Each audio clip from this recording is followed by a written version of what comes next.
O telefonema chegou numa tarde de terça-feira, enquanto eu revisava os relatórios trimestrais na minha baia. Um número local desconhecido. Normalmente eu o deixaria cair na caixa postal, mas algo me fez atender. É a Letícia Tanaka? Uma voz rouca, cuidadosamente profissional. Sim, quem está falando? Meu nome é Franklin Montenegro. Sou responsável pela Penhores Alves, aqui em Apipucos. Acredito que tenho algo que lhe pertence. Um relógio Atos, modelo submarino. Meu coração parou. Impossível! Eu estava com o relógio do meu pai, certo? Abri a gaveta da minha mesa onde o guardava durante o expediente. Vazia. Senhora? A senhora ainda está aí? O relógio, sussurrei. Ele sumiu. Eu temia isso. Olha, pode vir até a loja? Tem uma coisa que a senhora precisa ver. Prefiro não discutir isso por telefone. Saí do trabalho imediatamente, com as mãos tremendo enquanto dirigia. O relógio do meu pai, a única coisa que ele havia deixado especialmente para mim, estava naquela gaveta ontem de manhã. Verifiquei-o como fazia todos os dias, passando os dedos pela inscrição no verso. Para minha filha Letícia. Que o tempo esteja sempre do seu lado. Com amor, papai. Ele o usou todos os dias da minha infância. Nas obras da construtora Valente, nos almoços de domingo, nas apresentações escolares. Mesmo durante a quimioterapia, quando o pulso ficou fino demais, ajustamos a pulseira. No leito de morte, ele me puxou e o colocou na minha mão. Isso é seu, Letícia. Só seu.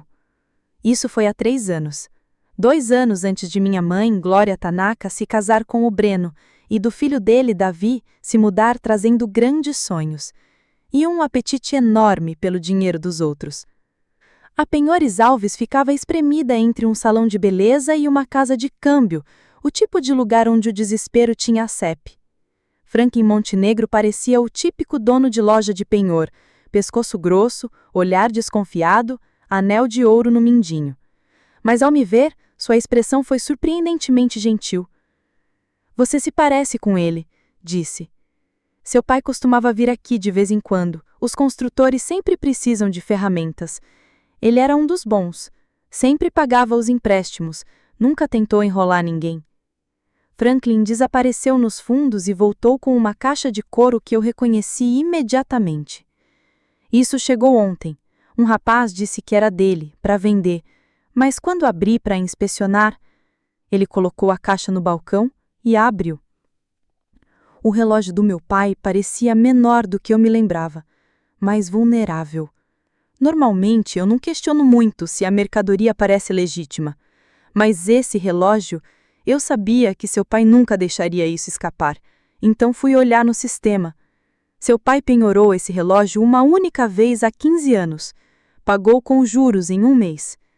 Seus olhos encontraram os meus. O valor foi de R$ 3.000.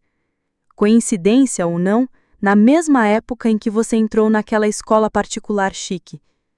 Minha garganta apertou. Entrei na academia Hi-Fit com bolsa, mas ainda havia taxas, uniformes, livros, atividades. Papai dizia que arranjou um bico. Nunca mencionou penhorar o bem mais precioso que tinha. Foi aí que percebi que tinha algo estranho nessa venda. Mas não foi por isso que te liguei. Ele pegou o relógio e o virou. Quando fui conferir a autenticidade, notei algo. Pressionou um botão na lateral. A parte de trás abriu-se, algo que eu nunca tinha visto antes. Isso não é padrão. Alguém modificou o relógio para criar um compartimento secreto. Dentro havia um pedaço de papel dobrado várias vezes. Eu não li, disse ele. Se seu pai escondeu isso com tanto cuidado, era para olhos específicos. Com os dedos trêmulos, desdobrei o papel. A letra do meu pai era menor que o habitual, mas inconfundível.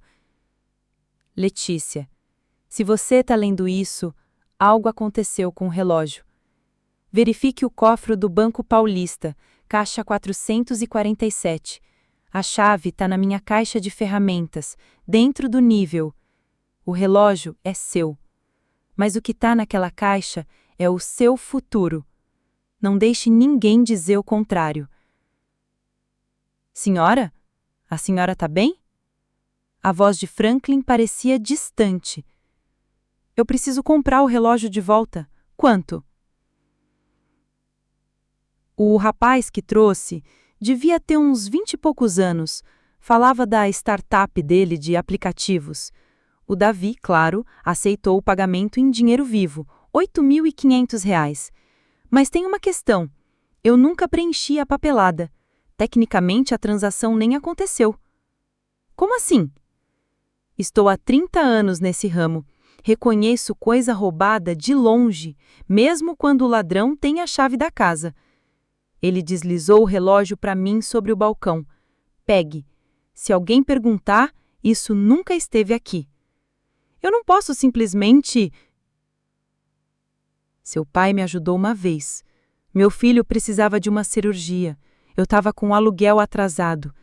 Ele fez um telhado para mim pelo preço de custo. Deixou eu pagar em 6 meses. Nunca cobrou nada. Estou apenas acertando as contas. Saí da loja apertando o relógio contra o peito, com a cabeça a mil. A caixa de ferramentas do papai estava na garagem. Mamãe quis jogar fora, mas eu insisti em ficar com ela. O nível que ele mencionava era o favorito, um modelo antigo da Indústrias Cortês, e foi com ele que ele me ensinou a medir superfícies quando eu tinha 8 anos.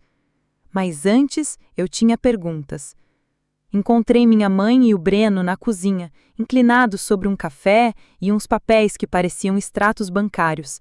Eles me olharam e no instante seguinte vi a culpa surgir nos olhos deles, antes que minha mãe vestisse a máscara da confusão. Letícia? O que você está fazendo em casa? Coloquei o relógio no balcão entre nós, procurando isso. O silêncio ficou denso. Por onde quer que eu comece? Onde encontrei o relógio que você roubou da minha gaveta? O que você penhorou por causa da ideia ridícula do aplicativo do Davi? O relógio, que foi a única coisa que meu pai me deixou. Minha voz estava firme, mais calma do que eu me sentia. Era isso que você ia perguntar? Agora, Letícia, começou o Breno, com a voz de conciliador. Não vamos ser dramáticos.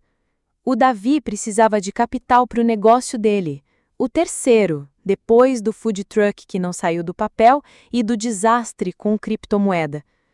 Este é diferente, interrompeu minha mãe. Ele tem um sócio, um plano de negócios, financiado com um roubo. Não é roubo, rebateu Breno. Somos uma família, famílias compartilham recursos, assim como o Davi compartilha o fundo fiduciário dele comigo. Ah, é? Ele gastou tudo numa Mercedes e numa viagem para Cabo. Isso é diferente? Sim, é diferente. Mamãe se levantou, o rosto endurecido. Porque o Davi tem potencial, ele está construindo algo. E você só se acomoda em coisas que já existem, enquanto pessoas com visão precisam de recursos. Lá estava, a verdade. Ela dançava ao redor disso desde o casamento com o Breno. Eu tinha uma vida estável, simples, sem grandes ambições. Portanto, eu merecia menos. O Davi tinha sonhos, então merecia tudo, inclusive o que não era dele. Quero o dinheiro de volta, falei, baixa, firme. Cada centavo dos R$ 8.500. Breno riu. Não temos. Já investimos na Nexa Tecnologia. Depois disso, foi liquidado. Vocês não podem simplesmente me passar a perna. Peguei o relógio. Ele foi dado como roubado hoje cedo. Tem o número do boletim de ocorrência. Ou recebo o dinheiro, ou presto queixa. Você não faria isso! Minha mãe engasgou. O Davi pode acabar na cadeia. O Davi cometeu um crime. A culpa não é minha. Se quiser que eu continue com a parte 3, é só enviar. Depois de tudo que fizemos por você. A voz da mamãe Glória Tanaka ficou estridente. Deixamos você morar aqui. Eu pago aluguel, acima do preço de mercado, na verdade. Somos sua família. Papai era minha família. Este relógio foi o legado dele para mim. E você deixou seu marido e o filho dele roubá-lo como se não significasse nada. Deixei-os engasgando e fui para a garagem. A caixa de ferramentas do papai estava embaixo da velha bancada, coberta de poeira, mas de resto intocada. O nível das indústrias Cortés estava no lugar de sempre. Ajudava ele a usá-lo o tempo todo, verificando se os armários estavam alinhados. Me ensinava que perto o suficiente não era o bastante quando se queria construir algo que durasse. Dentro da câmara de bolhas do nível, embrulhada em plástico, havia uma pequena chave. O Banco Paulista ficava no centro de Apipucos, num prédio que o meu pai ajudou a reformar nos anos 90. O cofre exigia 2 chaves, a minha e a do banco. A gerente, Dona Érica Andrade, uma senhora mais velha que se lembrava do meu pai, não fez perguntas. A caixa número 447 era maior do que eu esperava. Dentro havia 3 coisas: um envelope pardo, um diário de couro e outra carta. Li a carta primeiro. Letícia, se você está lendo isso, então encontrou minha pequena apólice de seguro. Sua mãe não sabe da existência desta caixa. Comecei a escrevê-la quando você nasceu, porque eu já sabia que você seria especial. O envelope contém títulos ao portador do meu pai, que valem cerca de R$100 mil agora, talvez mais. O diário contém todos os detalhes da empresa contratada. Listas de clientes, contatos, faturas pendentes que nunca foram cobradas. Provavelmente tem mais uns R$50 mil aí se você quiser ir em frente. Mas aqui está o que eu realmente quero que você saiba. Eu não te deixei apenas um relógio, eu te deixei tempo. Tempo para escolher seu próprio caminho sem se preocupar com dinheiro. Tempo para ir embora se precisar. Tempo para ser você mesma sem pedir desculpas. Sua mãe é uma boa mulher, mas vê o mundo em termos de quem merece o quê, com base em quem faz mais barulho. Você é sempre quieta como eu. Isso não te torna menos merecedora. Te torna observadora, inteligente, cuidadosa. Use isso com sabedoria. E lembre-se, o relógio não é apenas uma joia. É um lembrete de que o tempo é a única moeda de verdade que a gente tem. Não deixe ninguém roubar o seu. Todo meu amor, pai. PS, se aquele seu namorado ainda estiver por aí, aquele que pediu dinheiro emprestado e nunca pagou, termine com ele. Você merece mais. Eu ri em meio às lágrimas, até a parte sobre o namorado. Papai havia falado exatamente sobre Vinícius, com quem terminei 6 meses depois que ele faleceu. As fianças estavam lá, como prometido. O diário estava cheio de registros meticulosos do papai, incluindo várias grandes empreiteiras que ainda lhe deviam dinheiro. Um nome se destacou: Construtora Valente. Devia R$15 mil por uma obra que meu pai concluiu 1 mês antes do diagnóstico. A empresa ainda estava ativa, ainda influente. Provavelmente esperava que a dívida morresse com ele. Estavam enganados. Passei a noite em um hotel fazendo planos. Na manhã seguinte, contratei uma advogada, Maíra Vasconcelos, especialista em recuperação de patrimônio. Ela olhou o diário do papai e sorriu como um tubarão. Seu pai mantinha registros impecáveis. Tudo isso é passível de ação. As fianças estão quitadas e essas dívidas não desaparecem só porque alguém morre. Quanto tempo para recuperar tudo? As fianças, imediatamente. As dívidas, me dê 3 meses. Dei a ela o adiantamento e voltei para a casa da minha mãe. Mas já não conseguia vê-la como lar. Eles estavam na sala de estar com Davi, que se justificava descontroladamente sobre o seu aplicativo. Uma integração revolucionária entre blockchain e redes sociais. Ele parou quando me viu. Letícia, olha o relógio. Guarda ele. Virei-me para minha mãe e para o Breno. Vou me mudar hoje. Não seja ridícula, começou minha mãe. Por causa de um relógio? Por causa de uma traição. Por vocês me escolherem por último, repetidamente. Por deixarem que me roubassem como se eu não merecesse o que era meu. E para onde você vai? perguntou Breno, provavelmente calculando se poderia alugar meu quarto. Isso não é mais problema seu. Davi se levantou.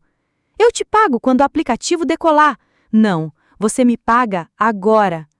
R$ 8.500 mais juros. Minha advogada entrará em contato. Advogada? Mamãe empalideceu. Letícia, você não pode. Eu posso e vou. Papai sempre dizia: a melhor hora para se defender é quando você percebe que está sendo ignorada. Arrumei minhas coisas. Não era muita coisa, na verdade. A maior parte do que importava cabia em 2 malas. O relógio voltou para o meu pulso, onde pertencia. Enquanto eu carregava o carro, mamãe apareceu uma última vez. Seu pai ficaria envergonhado, disse ela friamente, de você se voltar contra a família desse jeito. Olhei para ela de verdade, pela primeira vez. Vi a mulher que esteve ao lado enquanto sua nova família desmontava a minha antiga. Pedaço por pedaço. Meu pai, disse com clareza, me deixou mais do que você jamais imaginou, e a única coisa da qual ele se envergonharia seria de eu ter demorado tanto para enxergar quem você é de verdade. Fui embora sem olhar para trás. Os títulos foram resgatados por R$ 127 mil. Acumularam mais juros do que papai havia previsto. Maíra recuperou R$ 43 mil das dívidas em 6 semanas.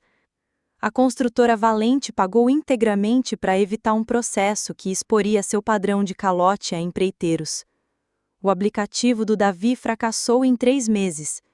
Ele gastou o dinheiro do relógio alugando escritório e fazendo logotipo, mas nunca chegou a desenvolver o produto. Breno ligou pedindo um empréstimo pequeno. Desliguei. Minha mãe tentou me contatar por parentes, me pintando como a filha ingrata que abandonou a família por bens materiais. Mandei a todos a mesma resposta. Uma foto do boletim de ocorrência do relógio roubado, com o nome do Davi em destaque. Nunca mais tocaram no assunto. Com o dinheiro do meu pai, comprei uma casinha no bairro onde ele cresceu. Nada de especial, mas com uma estrutura sólida que ele valorizava. Guardo a caixa de ferramentas dele na minha garagem, com o nível das indústrias Cortês em seu lugar de honra. O relógio fica no meu criado mudo à noite, tic-taqueando, firme como um coração. Às vezes abro o compartimento secreto só para me lembrar de que é real, que meu pai realmente pensou no meu futuro, que me protegeu, mesmo depois de partir. O tempo é a única moeda de verdade que temos. Papai sabia disso. Sabia que o relógio seria importante não pelo valor, mas pelo que representava, todo o tempo que passamos juntos. Todo o esforço que ele fez para me garantir um futuro. E ele também sabia de outra coisa, que alguém tentaria roubá-lo de mim. Por isso, garantiu que mesmo que levassem o relógio, não poderiam levar o que realmente importava. O tempo para eu escolher minha vida. O tempo para me defender. A hora de perceber que eu sempre fui digna de cada segundo. O relógio é meu novamente. Mas mais importante, o meu tempo também. E não vou desperdiçar nem mais um minuto com quem acredita que merece mais do que eu. Bom, essa história nos lembra que o verdadeiro valor não está no que possuímos, mas no tempo e nas escolhas que fazemos com ele. O relógio, símbolo tangível do amor e do legado do pai, representa mais do que um bem material. Ele é a metáfora do tempo concedido para que Letícia construísse seu próprio caminho. Mesmo diante da traição familiar e dos desafios, o que realmente importa é a coragem de lutar pelo que é justo e a sabedoria de reconhecer nosso próprio valor, independentemente do que os outros pensem ou façam. Tempo não se recupera, por isso devemos protegê-lo, aproveitá-lo e usá-lo para viver autenticamente, com dignidade e amor próprio. O tempo é a moeda mais preciosa que temos, e só depende de nós como gastá-la. A lição fundamental é que a verdadeira herança não está nos bens materiais, mas no legado de valores e na liberdade para escolher nosso próprio destino. Letícia aprendeu que, mesmo quando pessoas próximas nos desapontam e traem nossa confiança, é possível recomeçar e reconstruir com honestidade e determinação.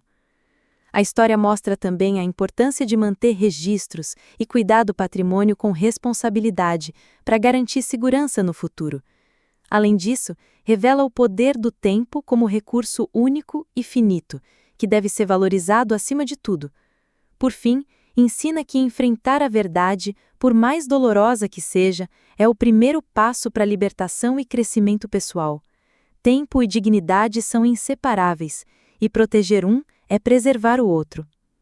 Agora me diz, se você estivesse no lugar de Letícia, como lidaria com a traição da família ao usar seu legado para interesses pessoais?